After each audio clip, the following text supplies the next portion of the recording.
فرمایا وَلِبُيُوتِهِمْ سُقُفًا مِّن فِضَّةٍ وَمَعَارِجَ عَلَيْهَا يَظْهَرُونَ، اس کی سیڑھیاں، اس کا پلنگ، اس کے دروازے سونے اور چاندی کے ہوتے۔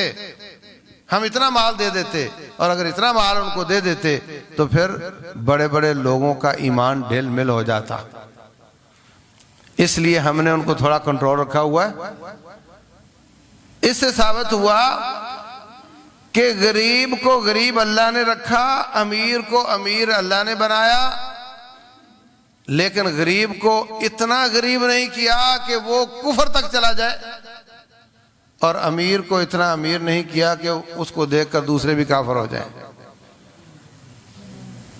اس کے لیے قانون سازی کی، ایسے قانون بنائے جن کا نتیجہ یہ تھا کہ غریب خط غربت سے نیچے نہ گرے، اور امیر اوپر والی ریڈ لائن کراس نہ کرے، کیونکہ اس کے اوپر بھی کفر ہے، اس کے نیچے بھی کفر ہے۔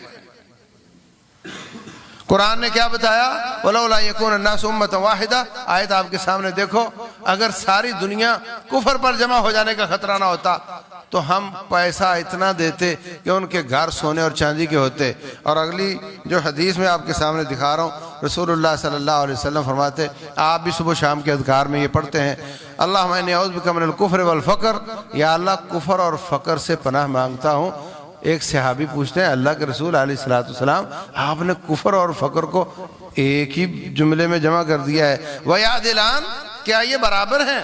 فرمایا نعم، ہاں، کفر بھی فقر یہ برابر ہیں، بس اوقات کفر جو فقر ہے وہ کفر کی طرف لے جاتا ہے۔ کتنے لوگوں کو قادیانی اس لیے بنا دیا گیا کہ آؤ تمہیں برطانیہ لے جاتے ہیں۔